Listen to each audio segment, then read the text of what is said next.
भटकंतीची पाठशाळा. लेखिकेला जीवन प्रवासात आलेल्या विविध अनुभवांची लेखमाला.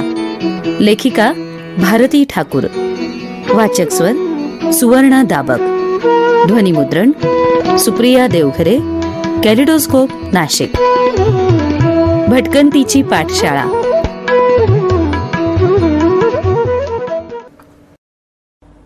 नर्मदालय. नर्मदा परिक्रमेनं तुम्हाला काय दिलं? परिक्रमेनंतर मला वारंवार विचारला जाणारा हा प्रश्न. सुदैवानं त्याचं उत्तर फार सरळ सोपं आहे. नर्मदा परिक्रमेनं मला अधिकाधिक अंतर्मुख केलं, हे ते उत्तर. मध्य प्रदेशातल्या निमाड परिसरातून जात असताना नजरेच्या टप्प्यात न समावणारी शेतांची हिरवाई, गव्हाची डोलणारी पिकं, शेंगांच्या भाराने वाकलेली तुरीची रोपं, कापसाच्या बोंडातून फुटून बाहेर पडलेला पांढरा शुभ्र कापूस पाहिला की मन आणि डोळे त्या समृद्धीनं तृप्त होऊन जायचे. उजव्या हाताला नर्मदा माईचा विशाल प्रवाह किती घेशील दो कराने, घे मानवा म्हणत असायचा. पण तिच्याच किनाऱ्यावरच्या खेड्यांमधून, वस्त्यांमधून जात असताना, ग्रामवासींबरोबर संवाद साधताना, त्यांचं जगणं अनुभवताना एक गोष्ट प्रकर्षाने जाणवली. ती म्हणजे आजूबाजूला दिसणारी ही समृद्धी ग्रामवासींच्या प्रत्यक्ष जीवनात मात्र दिसत नाहीये. याचं कारण काय असावं? शोध घेण्याचा प्रयत्न केला तेव्हा लक्षात आलं की जमीन मुठभर लोकांच्या मालकीची आहे आणि त्यावर मजुरी करणाऱ्यांचं किंवा अल्पभूधारकांचं प्रमाण मात्र प्रचंड आहे. त्यातही कापूस आणि मिरची तोडण्यासाठी बालमजुरांचा वापर मोठ्या प्रमाणावर होतोय. महेश्वर तालुक्यातील मंडलेश्वर गावाजवळ होत असलेल्या श्री महेश्वर वीज निर्मिती प्रकल्पामुळे 22 गावं या धरणाच्या डुबक क्षेत्रात येतात. काही गावातील विस्थापितांना शेतजमीन आणि घराची नुकसान भरपाई आणि पुनर्वसनासाठी जमीन मिळाली आहे, तर काही ठिकाणी ही प्रक्रिया चालू आहे. बऱ्याचशा महिलांनी मात्र त्यांचं दुःख मोकळेपणानं आम्हाला सांगितलं. म्हणाल्या, नुकसान भरपाईचा पैसा आणि पुनर्वसनासाठी जमीन मिळाली, पण घरातल्या पुरुष मंडळींनी पैसा दारूत, जुगार खेळण्यात किंवा आवश्यकता नसताना मोटारसायकली विकत घेण्यात वाया घालवला. आता घर बांधायला पैसा शिल्लक आहे कुठे? होती ती शेतजमीन गेली. आता तर मजुरीसाठी देखील आसपास शेतं उरणार नाहीत. मग पुढच्या पिढीनं उपजीविकेसाठी काय करायचं? बहुतांश खेड्यांमध्ये फक्त प्राथमिक किंवा माध्यमिक म्हणजे 8वी पर्यंत शाळा आहेत. 8वी पर्यंत शिकूनही अधिकांश मुलांना स्वतःचं नाव देखील लिहिता येत नाही. शिक्षण नाही. वडीलधाऱ्यांचे दारू, विडी, गुटखा, जुगारांचे आदर्श डोळ्यासमोर असल्याने तरुण पिढी देखील त्याच मार्गाने जातीये. यावर उपाय काय? परिक्रमेतल्या आमच्या एका अन्नदात्या माऊलीनं मलाच प्रश्न विचारला. त्यावेळी नर्मदामाई काढेल काहीतरी मार्ग यातून, असं भाबडं उत्तर मी तिला दिलं. तिच्या प्रश्नानं मला अस्वस्थ, अंतर्मुख केलं हे नक्की. परिक्रमेत असतानाच मी मनाशी निश्चय केला की परिक्रमा पूर्ण झाल्यावर या परिसरात बालशिक्षणाच्या क्षेत्रात काम सुरू करायचं, कारण हेच संस्कारक्षम वय असतं. इंग्रजीत कॅच देम यंग असा एक वाक्प्रयोग आहे, तो मला सार्थ वाटतो. याआधी विवेकानंद केंद्राच्या वतीने आसाममध्ये शाळा चालवण्याचा आणि गेली 20 वर्ष नाशिकमध्ये झोपडपट्टीतल्या मुलांना शिकवण्याचा अनुभव गाठीशी होता. नाशिक येथील केंद्र सरकारी नोकरी सोडून मी मध्य प्रदेशातील मंडलेश्वर या गावी आले. मात्र या परिसरातील खेड्यांमध्ये जाऊन मुलांना शिकवणं हे एक वेगळं आव्हान होतं. महाराष्ट्रातल्या कोण्या एका नाशिक शहरातली ही महिला आपलं घरदार, नोकरी सोडून फक्त आमच्या खेड्यातल्या मुलांना शिकवण्यासाठी इथे येऊन राहिली आहे, ही गोष्ट कुणाच्याच पचनी पडणारी नव्हती. पहिला अभ्यास वर्ग, मी त्याला नर्मदालय असं नाव दिलंय, लेपा या गावात सुरू झाला. वर्मा समाजाची धर्मशाळा या अभ्यास वर्गासाठी मोफत मिळाली. नर्मदालयाची सुरुवात झाली ऑगस्ट 2009 मध्ये, फक्त 14 मुलांना सोबत घेऊन. पण महिनाभरातच ती संख्या 132 झाली. पहिले 2 महिने फक्त गाणी, गोष्टी, खेळ आणि गप्पा एवढाच अभ्यासक्रम. मुलं आंघोळ न करता आणि अस्वच्छ कपड्यात यायची. अनेक मुलांना खरूज झालेली होती. त्यामुळे शाळेत येण्यासाठी पहिली अट घातली ती स्वच्छ आंघोळ करून, धुतलेले कपडे घालून आणि केस विंचरून येण्याची. खरूज झालेल्या मुलांना स्पर्श करताना भीती वाटायची. त्या भीतीपोटी घरी गेल्यावर पुन्हा एकदा मी डेटॉल युक्त पाण्यानं स्नान करत असे. मुलांच्या अंगावर असलेल्या खरुजेसाठी वैद्यकीय शिबिर घेतलं. त्यांना औषधोपचार झाले. स्वच्छतेसंदर्भात त्यांच्या माता भगिनींशी संवाद साधला. 2-3 महिन्यातच नर्मदालयामधली सगळी मुलं खरूज मुक्त झाली. या 2-3 महिन्यात मी रोजच किमान 5 मिनिटं मुलांशी साबण लावून स्वच्छ आंघोळ आणि धुतलेले कपडे घालणं या बाबतीत बोलायचे. एका जरा आगाऊ मुलाने मला एकदा उत्तर दिलं, आम्ही गरीब आहोत, रोजच अंगाला आणि कपड्यांना लावायला साबण आम्हाला परवडत नाही. त्या क्षणी मी त्याला काही बोलले नाही. पण थोड्या वेळानं मुलांशी बोलता बोलता त्यांना सहज प्रश्न केला, तुमच्या घरात गुटखा, तंबाखू किती जण खातात? वडील, आजोबा, काका, दादा, आई, आजी सुद्धा. असं उत्तर प्रत्येकाकडून आलं. प्रत्येकाला गुटख्याची किमान किती पाकिटं लागतात रोजची? त्यासाठी रोजचा किमान खर्च किती येतो? माझा प्रतिप्रश्न. प्रत्येकी किमान 10 पाकिटं धरली तर 5 जणांना दिवसाकाठी 50 रुपये लागतात. मुलं हिशेब करायला लागली. बीडी सिगारेट किती जण ओढतात? त्यासाठी रोजचा किती खर्च येतो? माझी प्रश्नमालिका चालूच होती. साधारणपणे 15 ते 20 रुपये. मुलं फटाफट हिशेब करत होती. आणि दारू? प्रश्नमालिकेतला माझा शेवटचा प्रश्न. 35 रुपये पावप्रमाणे 3 जणांचे 105 रुपये. मुलांना त्यांच्या घरात या व्यसनांवर होणाऱ्या खर्चाचा मी हिशेब करायला सांगितला. मग आपण खरंच गरीब आहोत का? या पैशात केळी, चिकू, पेरू यासारखी फळं, जीवनावश्यक वस्तू, साधे पण स्वच्छ कपडे, औषधोपचार यासारख्या गोष्टींवर खर्च करता येऊ शकतो हे सांगितलं.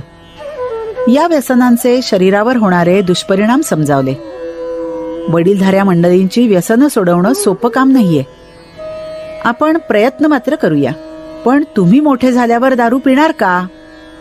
मोठ्याने प्रतिसाद आला, नाही. विडी सिगारेट ओढणार? नाही. गुटखा खाणार? या प्रश्नावर मात्र वर्गात एकदम शांतता पसरली. 4-5वीच्या वयोगटातील मुलं एकमेकांकडे पाहू लागली. काय झालं? गुटखा खाल्ल्याने कर्करोग होतो असं पाकिटावर लिहिलेलं असतं. हे ठाऊक आहे का तुम्हाला? मुलं तरीही गप्पच. राकेशनं त्याच्या दप्तरातून हळूच गुटख्याची 4-5 पाकिटं काढली. माझ्याजवळ येऊन मूठ उघडून दाखवत म्हणाला, आजपासून नाही खाणार, तुमची शपथ. राकेश पाठोपाठ 8-10 मुलं आपल्या गुटख्याच्या ऐवज पुन्हा न खाण्याच्या निर्धाराने घेऊन आली. एका अस्वस्थ करणाऱ्या विचाराचं बीज त्या दिवशी त्यांच्या मनात रुजलं गेलं हे नक्की. या प्रश्नमालिकेची उजळणी दर 2-3 दिवसाआड आम्ही करत असतो. ते बीज नीट रुजावं म्हणून. राखी पौर्णिमेनंतर 3-4 दिवसांनी घडलेली ही एक हृदयस्पर्शी घटना. मी फळ्यावर काहीतरी लिहित होते. माझ्या डाव्या मनगटावर घड्याळ असलं तरी उजव्या मनगटावर राखी अथवा बांगडी काहीच नव्हतं. एका मुलानी प्रश्न केला, दीदी तुम्ही राखी नाही बांधली? माझे भाऊ बहीण तर महाराष्ट्रात असतात, मला कोण राखी बांधणार? अनावधानाने मी चुकीचं उत्तर दिलं. अवघे विश्वाची माझे घर म्हटल्यावर सारेच माझे बांधव. पण वेळ वाया जाईल म्हणून मी विषय तिथेच संपवला. दुसऱ्या दिवशी मुसळधार पाऊस चालू होता. खराब रस्त्यावर गाडी चालवायला ड्रायव्हर कुरकुर करतो, म्हणून आज नर्मदालयात नाही गेलं तर, असा विचार एक क्षण मनात आला. पण क्षणभरच. कारण त्या मुसळधार पावसातही माझी वाट पाहत उभी असलेली मुलं माझ्या नजरेसमोर आली. माझा अंदाज खरा ठरला. रोजच्या पेक्षाही आज जास्तच मुलं नर्मदालयात आली होती. प्रार्थना संपल्याबरोबर मुलांनी आपल्या दप्तरातून राख्या बाहेर काढल्या.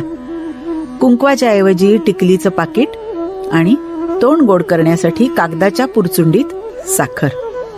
एवढ्या साऱ्या राख्या एका हातावर कशा मावणार? मग डाव्या उजव्या दोन्ही हातांवर मनगटापासून दंडापर्यंत राख्या विराजमान झाल्या. त्यांच्या त्या निर्व्याज प्रेमानं मी पुरती भारावून गेले. नुसती भारावले नाही तर प्रेमाच्या रेशमी बंधनात अडकले. आता त्यातून सुटका नाही. कधी कधी आयुष्याचं विदारक वास्तव या मुलांबरोबर अनुभवायला मिळतं. वीरेन अधूनमधून नर्मदालयात गैरहजर असतो. तो मुळातच अबोल. तशात 2 महिन्यांपूर्वीच त्याची आई वारली. त्यांनी नर्मदालयात नियमित यावं म्हणून मी त्याला समजावण्याचा प्रयत्न करत होते. तो गैरहजर का राहतो याचं कारण त्याला विचारत होते. तो म्हणाला, कसा येणार मी शिकायला? वेळ कुठे असतो मला? आमच्याकडे डुकरांची 15-20 पिल्लं आहेत. त्यांना आम्ही चरायला बाहेर पाठवत नाही. त्यांच्या अन्नाची सोय तर करावी लागते. मग कसरावद मंडलेश्वरच्या वाटेवर जे ढाबे आहेत तिथे पायी जाऊन आदल्या दिवशीचं उष्ट खरकट अन्न अथवा नासलेलं अन्न मी घेऊन येतो. घरात हे काम करायला दुसरं कुणी नाही. डुकरांवरच आमची उपजीविका चालते. वडील तर रात्रंदिवस. त्यांनी वाक्य पूर्ण केलं नाही, पण मी समजायचं ते समजले. भास्कर, वय वर्ष 8, हसऱ्या डोळ्यांचा आणि मिश्किल स्वभावाचा, पण अनियमित. एकदा त्याला जरा प्रेमानं रागावून का सारखा गैरहजर राहतोस म्हणून विचारलं तर त्यानं मान खाली घातली. कारण सांगितलं नाहीस तर तुला उद्यापासून नर्मदालयात येऊ देणार नाही म्हटलं तर मान वर न करता म्हणाला, मी लवकर झोपत नाही ना म्हणून माझे बाबा मला रात्री दारू पाजतात. मग मला सकाळी जागच येत नाही. माझा विश्वास बसला नाही. मी म्हणाले, तू खोटं बोलतोस. वडील तुला का पाजतील दारू? भास्कर म्हणाला, खरं दीदी, तुमची शपथ. त्याच्या शेजारी राहणाऱ्या मुलानेही दुजोरा दिला. तरीही माझा विश्वास बसेना. मी त्याच्या आईला बोलावणं पाठवलं. तिचीही मान खालीच. म्हणाली, दीदी, खरंय तो सांगतो ते. तू विरोध नाही करत तुझ्या नवऱ्याला? तू आई आहेस ना या मुलाची? लिव्हर खराब होऊन मरेल तो अशाने. तुम्ही म्हणताय ते खरंय. मी विरोध करून पाहिला. भांडले, मारही खाल्ला नवऱ्याच्या हातचा. पण तो ऐकतच नाही. दारू पिऊन आला की त्याला कसलंच भान नसतं. आमची एकच खोली. त्याला मग त्या मुलाचा अडसर वाटायला लागतो. यावर उपाय काय तर मुलाला दारू पाजून झोपवून देतो. नवऱ्याला सोडून माहेरी जावं तर तिथंही परिस्थिती फार वेगळी नाही. बाप भाऊ सारेच दारुडे. तिथली दारं माझ्यासाठी कधीच बंद झालीत. तुम्ही स्त्री आहात दीदी, माझी अगतिकता समजू शकाल. नाही, तू कष्ट करतेस, पैसा मिळवतेस, मग ही अगतिकता कशासाठी? तू निश्चय केलास तर नवऱ्याला सुधारू शकतेस किंवा धडा तरी शिकवू शकतेस. प्रयत्न तर करून पहा. रोजचे असे नवनवे अनुभव घेत माझं जीवन शिक्षण चालूच आहे. नर्मदालयात इंग्रजी, गणित, पर्यावरण आणि हिंदी हे विषय शिकवले जातात. इथं येणारी बहुसंख्य मुलं बालमजूर. कुणी शेतात काम करतं तर कुणी गुरं बकऱ्या चारायला नेतं. 3 तासाहून अधिक वेळ त्यांच्याकडे नाही. त्यामुळे इच्छा असूनही सर्व विषयांचा अभ्यास करता येत नाही. पर्यावरण हा विषय आम्ही 4 भिंतींच्या आत बसून शिकत नाही. कधी शेतात जाऊन तर कधी नदी किनारी जाऊन पर्यावरण विषय समजावून घेतो. निसर्गाशी संवाद साधतो. कीटकनाशकं आणि रासायनिक खतांचे शेतावर, माणसांवर आणि पशुपक्ष्यांवर होणाऱ्या दुष्परिणामांची चर्चा करतो. शेती संदर्भात बऱ्याचशा मला ठाऊक नसलेल्या गोष्टी मुलं मला सांगतात आणि आम्ही परस्परांचे गुरु होतो. भाषेच्या बाबतीतही तेच.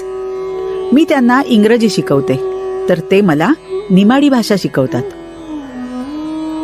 शहरी माणसं बरेचदा शेती संबंधीच्या अनेक वास्तवांपासून दूर असतात, याचा प्रत्यय देणारी एक घटना. नर्मदालयात मी शिकवत असताना एकदा अचानक मुसळधार पाऊस सुरू झाला. ढगांच्या गडगडाटामुळे माझं बोलणं मुलांना ऐकू येईना. मी वर्गाच्या दाराशी उभं राहून पाऊस बघू लागले. मुलंही गोळा झाली. पावसामुळे मला आनंद झाला. तो आनंद मात्र मुलांच्या चेहऱ्यावर दिसेना. सगळ्यांचे चेहरे उदासवाणे. मी त्यांना विचारलं, कितनी अच्छी लग रही है ये बारिश, है ना? एक प्रातिनिधिक उत्तर आलं, क्या खाक अच्छी है ये बारिश? इस बेमौसम बारिश से तो सारी कपास बर्बाद हो जाएगी. अब हमें मजदूरी कहां से मिलेगी? मी अवाक झाले. अजूनही त्यांच्या जगण्याचं वास्तव पूर्णपणे कुठं समजलंय मला, पण अशा या घटनातून ते मी शिकण्याचा प्रयत्न करते. 16 ऑगस्ट 2010 सकाळी 11ची वेळ. मी लेपा येथील नर्मदालयातून परत जात होते. अंगणवाडीची सेविका धावतच माझ्या मागे आली. म्हणाली, दीदी, 5 दिवसाचं एक बाळ अत्यवस्थ आहे. तुम्ही त्याला तुमच्या गाडीतून दवाखान्यात घेऊन जाल? आमच्या गावात दवाखाना, डॉक्टर अथवा प्राथमिक उपचार केंद्र नाही ना, म्हणून तालुक्याच्या गावी कसरावदला जावं लागतं. बाळाला घेऊन त्याची आई सरकारी शाळेच्या ध्वजस्तंभाजवळ उभी होती. 18-19 वर्षाच्या त्या तरुण आईच्या चेहऱ्यावर बाळाच्या तब्येतीची काळजी स्पष्ट दिसत होती. ध्वजस्तंभाजवळ आदल्या दिवशी स्वातंत्र्य दिनानिमित्त काढलेली रांगोळी विखुरलेली होती. दृश्य मोठं बोलकं होतं. स्वातंत्र्याला 60-62 वर्ष होऊन गेली, पण शैक्षणिक, वैद्यकीय अथवा ग्रामविकासाच्या इतर बाबतीत आम्ही आहोत तिथेच आहोत. गाडीत चढता यावं म्हणून तिनं बाळाला माझ्या हातात दिलं खरं, पण बाळाच्या स्पर्शानं मात्र मी हादरले. ते लाकडासारखं कडक झालं होतं. त्याच्या चेहऱ्यावरचं फडकं थरथरत्या हातानं मी दूर केलं. माझी शंका खरी होती. ते मूल मेलेलं होतं. त्या आईला कोणत्या शब्दात सांगू?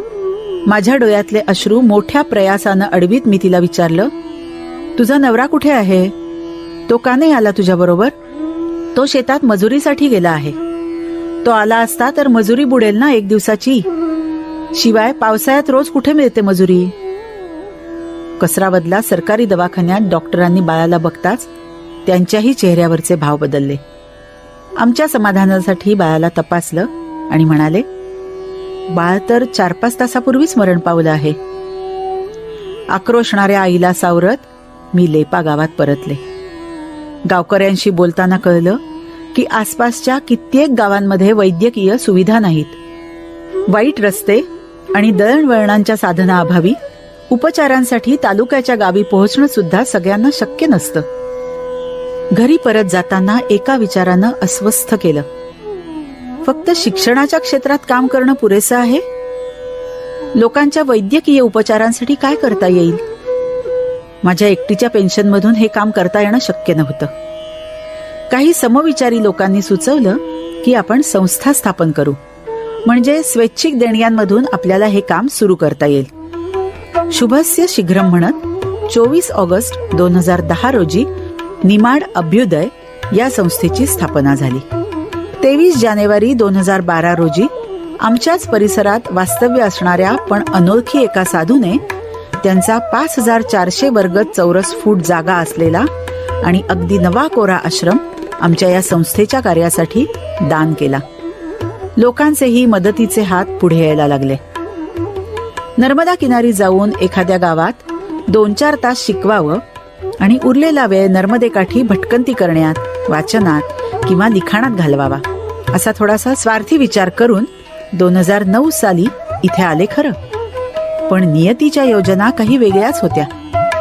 आज निमाड क्षेत्रात 11 खेड्यांमध्ये शाळामध्येच सोडून दिलेल्या 1400 बालमजुरांसाठी नर्मदालय सुरू आहेत.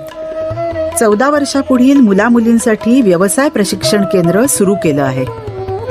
यात शिलाई, सुतारकाम, वेल्डिंग, दुग्ध व्यवसाय प्रशिक्षण, जैविक शेती, घरगुती वीज उपकरणांची दुरुस्ती, प्लंबिंग वगैरेंचे प्रशिक्षण दिलं जातं. मुलांसाठी भरपूर पुस्तकं असलेलं ग्रंथालय आणि सुसज्ज विज्ञान प्रयोगशाळा देखील आहे. संगणक हा आमच्या मुलांसाठी आता कुतूहलाचा विषय न राहता मैत्रीचा विषय झाला आहे. अनेक पालकांच्या आग्रहाखातर शैक्षणिक वर्ष 2015 पासून रामकृष्ण सारदा निकेतन नावाची मध्य प्रदेश शिक्षण मंडळाशी संलग्न अशी शाळा सुरू केली आहे. मुलांना कविता शिकवताना एक गोष्ट गेल्या कित्येक वर्षापासून खटकत होती, ती म्हणजे माझ्या अथवा आधीच्या पिढीतल्या अनेकांना बालपणीच्या अनेक कविता कंठस्थ आहेत, पण आजकाल मात्र मुलांना इंग्लिशच्या बॅ बॅ ब्लॅक शीप, जॅक अँड जिल, ट्विंकल ट्विंकल लिटल स्टार सारख्या 2-4 कविता सोडल्या तर मातृभाषेतल्या कविता आठवतच नाहीत. हिंदीत देखील अत्यंत समृद्ध अशा काव्यरचना आहेत. मनात विचार आला, या कवितांना स्वरबद्ध केलं तर? ती जबाबदारी इंदोरची प्रसिद्ध शास्त्रीय संगीत गायिका आणि माझी मैत्रीण सौ शुभदा मराठे हिनं आणि नर्मदालयाचा संगीत शिक्षक विशाल कोचले या गुणी मुलानं उचलली. 1ली ते 5वी इयत्तेच्या पाठ्यपुस्तकातील सर्व हिंदी कवितांना शास्त्रीय रागांवर आधारित चाली दिल्या. मुलांना त्या शिकवल्या. नंतर तर आश्चर्यच घडलं. ज्यांनी त्या रचना ऐकल्या त्यांनी फक्त कौतुकच केलं असं नाही, तर या मुलांना ठिकठिकाणी कवितांच्या सादरीकरणासाठी आमंत्रण येऊ लागली. बघता बघता मुलं वाद्य वाजवायलाही शिकली आणि आज संस्थेचा स्वतःचा एक छोटासा वाद्यवृंदही आहे. हा नर्मदालयाचा प्रवास अगदीच सुकर होता असं नाही. आर्थिक अडचणी तर रोजच भेडसावत असतात. अशा वेळी विवेकानंद केंद्राच्या प्रार्थनेतील भवतु विहत विघ्ना ध्येय मार्गानुयात्रा आणि तवैव कार्यार्थ मिहोपजाता या ओळी पुढच्या मार्गक्रमणासाठी बळ देतात. नर्मदे हर.